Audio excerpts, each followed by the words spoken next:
Previously on Punk Jazz.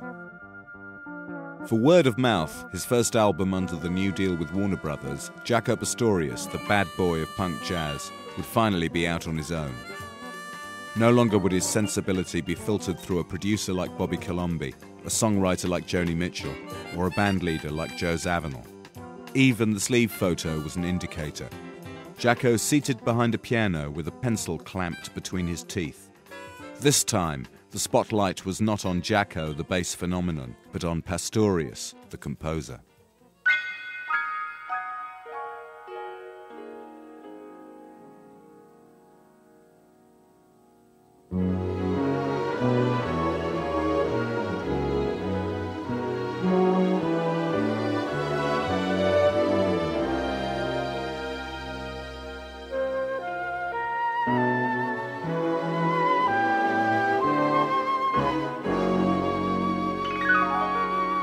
Right here, see that table there?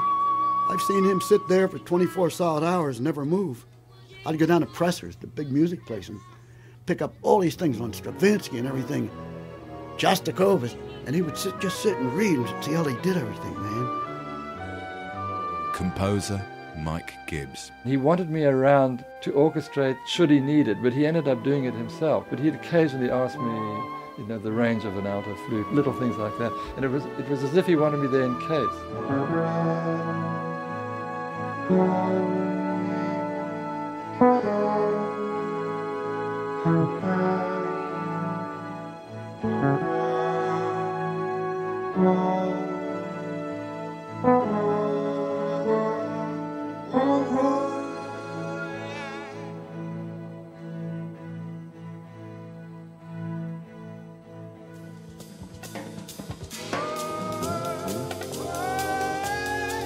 We then went to LA for 4 days.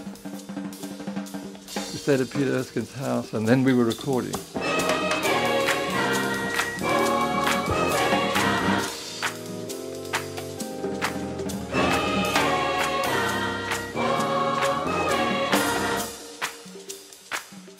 And then it became 3 months. I eventually had to kick him out because it was getting a little too tumultuous.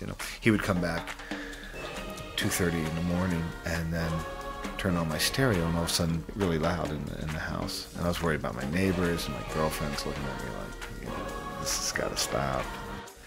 But we knew we were in the midst of something wonderful.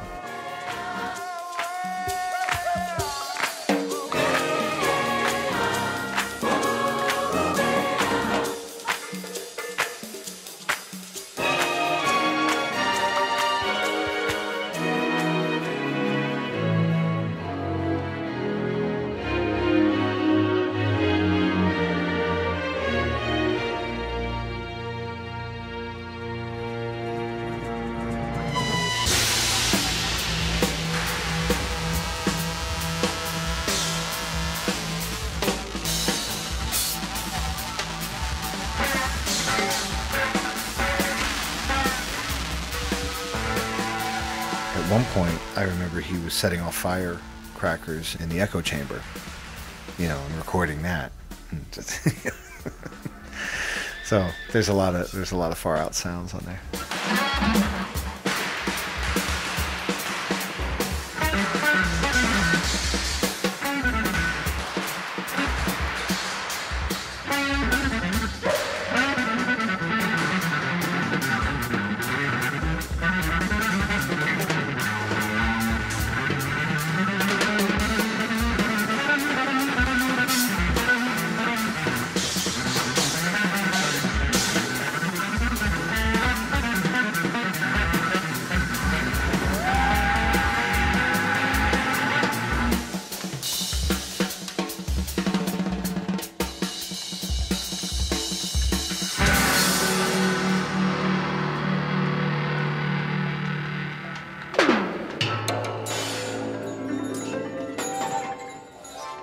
On Jaco's first solo album, he had drawn on Charlie Parker, the ultimate improviser. This time, the non-originals were by two of his favourite composers, Johann Sebastian Bach and Paul McCartney.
The first Warner Brothers album comes out, and I don't think it was what they expected. They expended a lot of money. They gave him a huge release.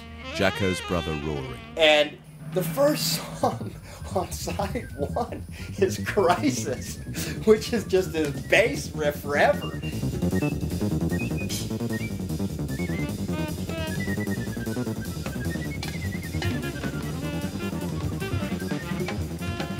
He insisted on starting the album with it, and Warner's, they finally kind of threw up their hands in despair. They said, if you start the record with the song, there's nothing we can do to help sell it, and the record's going to die.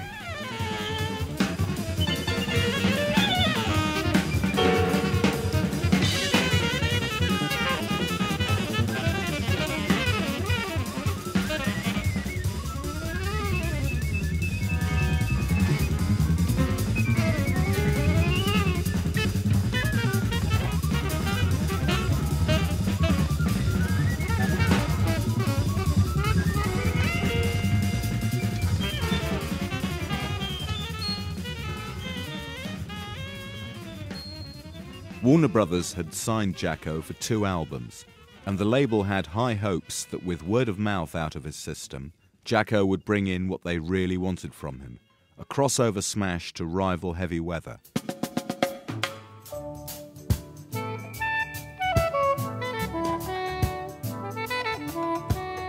So the second album, his idea is it's going to be a steel drum album, and he's not even going to play on it because he's the producer. It's going to be a Tellos album.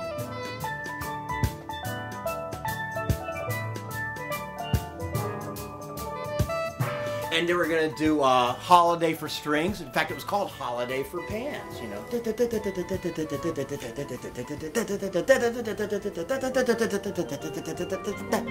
But on steel drums.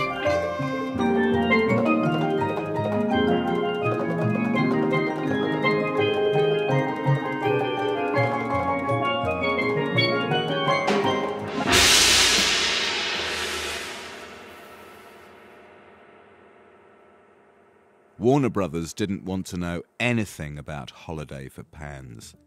Othello Molyneux. I remember sitting with him crying on the phone to the record company executives, you know, saying, all I want is my music out, I don't care what you do. I mean, I'm talking about tears streaming down his face, saying, all I want to do is people to hear my music. Jaco saw the face of the front office, you know, in America. Wayne Shorter. The true face of corporate money-making appeared in Jaco's life. Unless they have a guaranteed something that's going to sell and all that, you have to be ready to go down with the ship. While Jaco argued and pleaded with Warner Brothers over Holiday for Pans, word of mouth was going gold in Japan. If he wanted people to hear his new music, Japan was therefore the logical place to start. However, at this time, logic wasn't his strong point.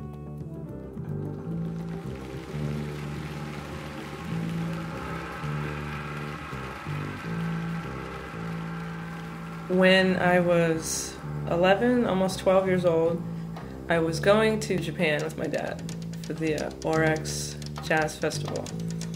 So my dad picks me up with his hair shaved off and full Indian garb with like a Miccosukee Indian headband and a white Rolls Royce with an English chauffeur with the outfit and everything, a little hat.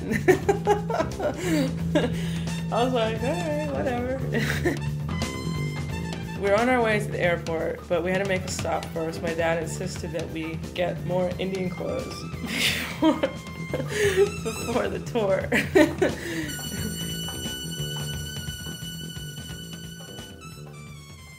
Saxophonist Randy Emmerich. We met in California, L.A. airport, I believe. And when I first saw him, I knew immediately there was something wrong. He was walking around with a bass, no case, with a pair of sunglasses on with one lens missing, talking about how he had been blind from birth. It's hard to explain how I felt about my dad's behavior at that point, because he appears to be happy, but on another level inside me, I really don't know what's going on. And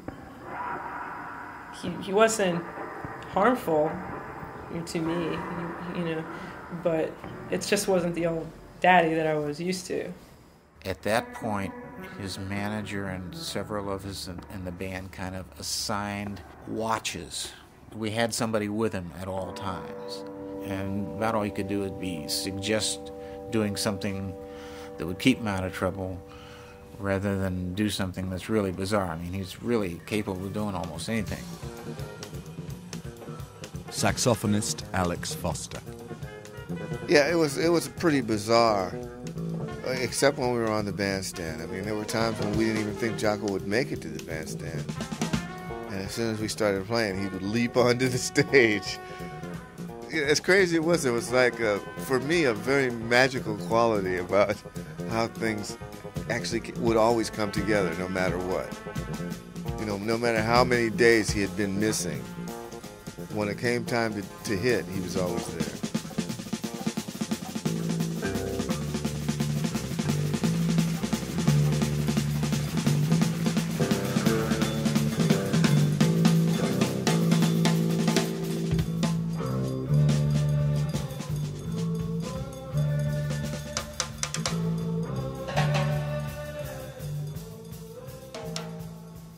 The thing is, he could switch back. That's the nature of the illness, and that's, I think, why I went untreated for so long, because he could be totally out of control, like he was on a Japan tour.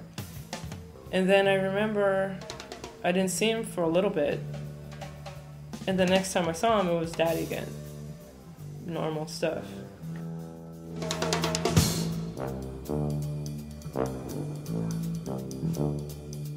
Jaco fulfilled the second half of his commitment to Warner Brothers with a smoking Japanese double live album called Twins.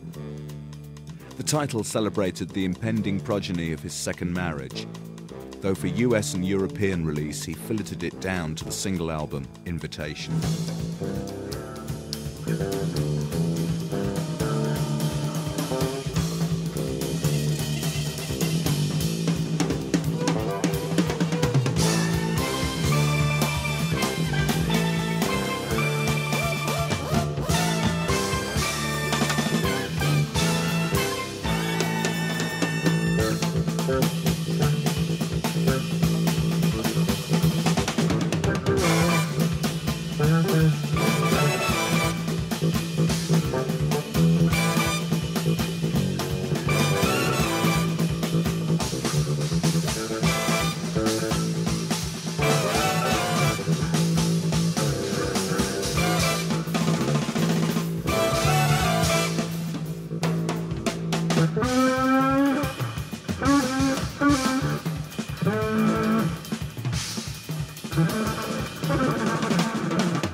Back in the USA, he continued to perform, leading a smaller band also called Word of Mouth.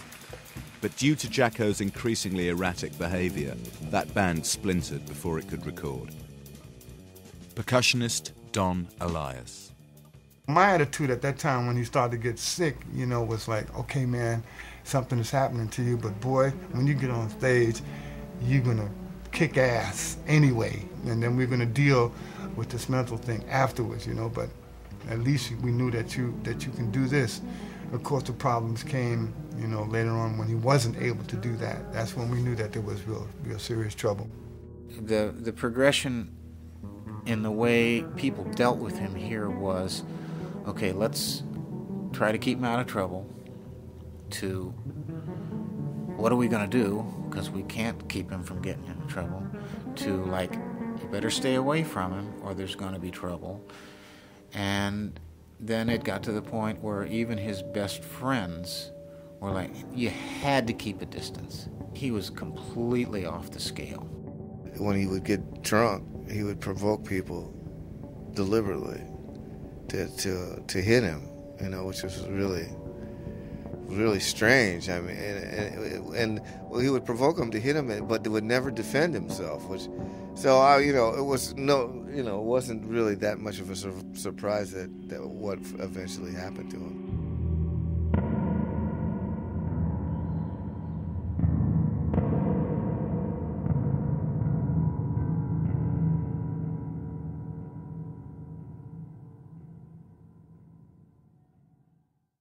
Very late in his life, he told me once, all my life, I wanted to be known as the greatest bass player, okay? So now all these polls tell me, you know, I win these polls, I'm the greatest bass player and all this. And now, so what? It doesn't matter.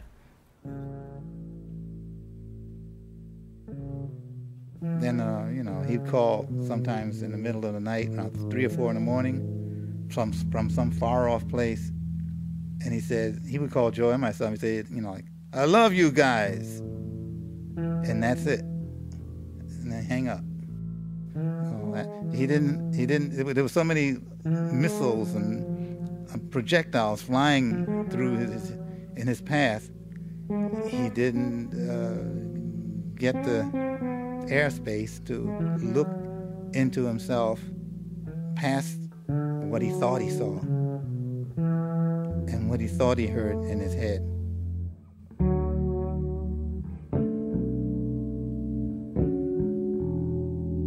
By the time the twins were born, Jaco's second marriage was all but over.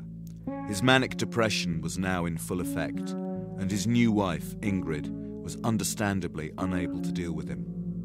Jaco relocated to Manhattan, but was soon evicted from his apartment.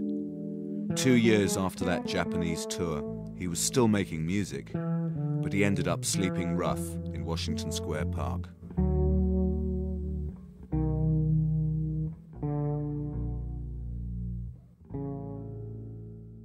Journalist Bill Milkowski was a friend of Jaco's during his New York years. Well, Jaco actually lived for a period of time on Jones Street, which is only a couple blocks from here. And he actually turned his apartment into a swimming pool. He stuffed up all the cracks and filled up the room with water and invited a group of Vietnam vets over to go swimming one night. And that was it. The landlord kicked him out. He had no place to go, and he ended up living literally on this court, sleeping on the court and sleeping on the park benches in Washington Square Park. He lost his bass there a couple times. He would fall asleep with his bass propped up against the park bench and wake up and it would be gone. Sometimes he would find it in pawn shops, sometimes not, and sometimes he would show up for gigs with no instrument, and it was a very bohemian and dark period for him. See some different music. It's time, man. We got to get, us musicians got to get to work. This is bullshit.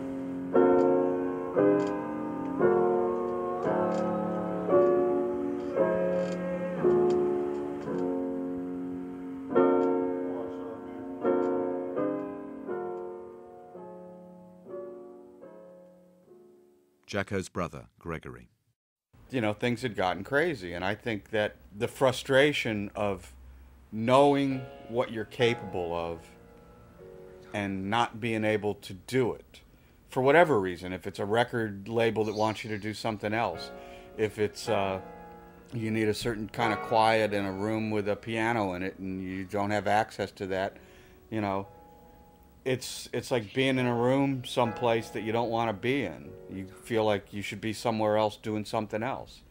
I think that's how Jaco felt all the time. in the last years.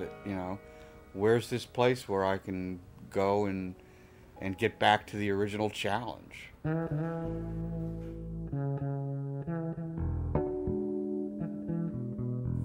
In that time period, the thing that affected me the most, without a doubt, as far as realizing that something was really wrong, wasn't where he was living on the street, wasn't necessarily who he was hanging out with and all that, but it was his fingernails. Because Jaco always took such care. It was such a part of his sound. If they were a little too long, they scratched the fretboard or whatever, got in the way, and he used to carry a little emery board with him. And he would constantly be working on his nails just so they'd be right. And that devastated me, that they were gone. They were, chewed off, down, like bloody. I mean, I knew at that point that this is so far beyond anything that makes sense.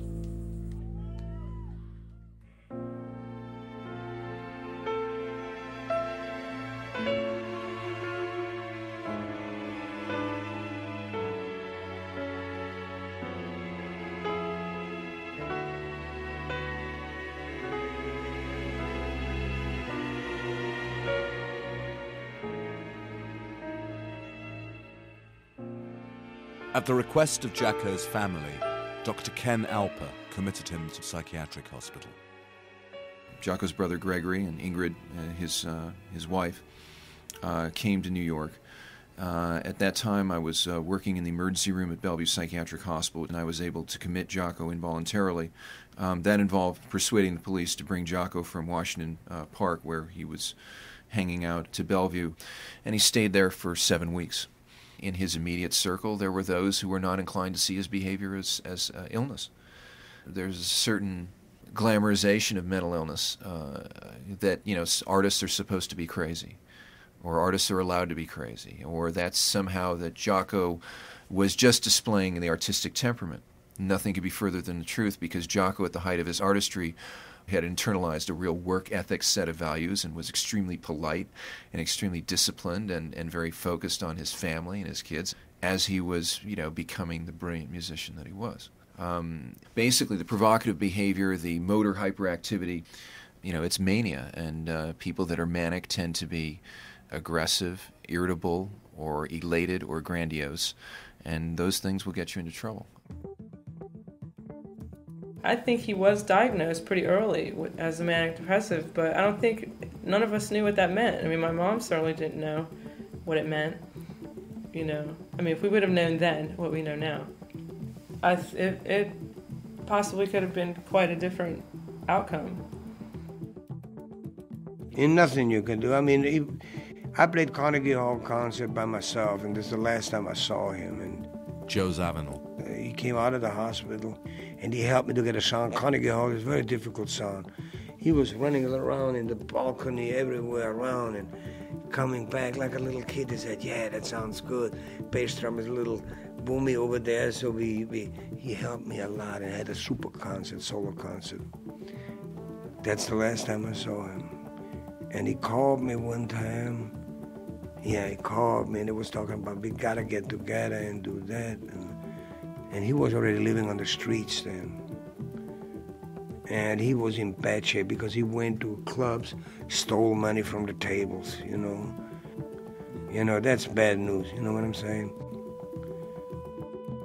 He called me the night before he was creamed.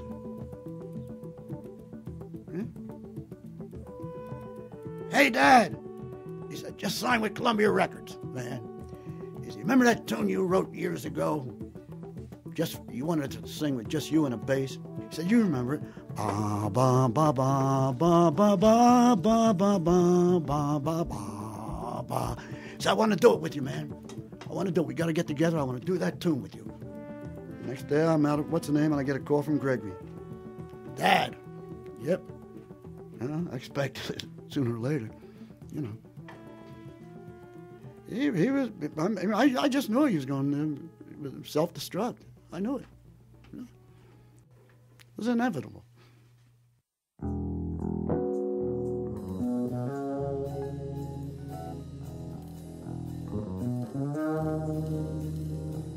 After a second and more productive stay in Bellevue, Jaco had migrated back to Florida to try, once again, to get himself back together. But he had stopped taking his medication, plus he'd fallen off the wagon big time. Attempting to gain admittance to a club from which he had previously been barred, he was beaten into a coma by an overzealous bouncer. 9 days later, he died in hospital without regaining consciousness, a few weeks before what would have been his 36th birthday.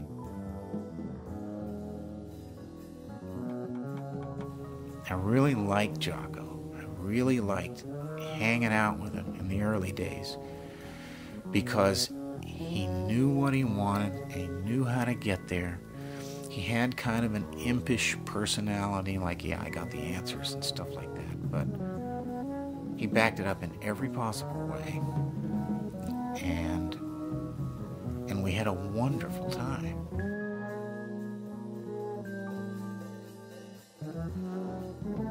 Yeah, on the outside, he was a happy-go-lucky, sort of happy-go-lucky Sagittarian. He always said, I'm a Sagittarian, man. You know, it's me and Frank Sinatra, Sagittarians. And, but I always felt that inside he was unsettled, you know, no landing place. It's almost like he was looking for an airfield to land.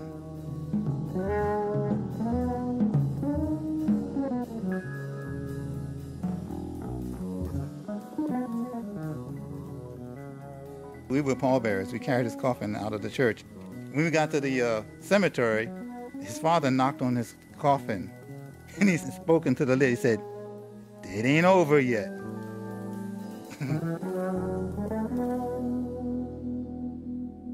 Jaco Pastorius, 1951 to 1987, the greatest bass player in the world.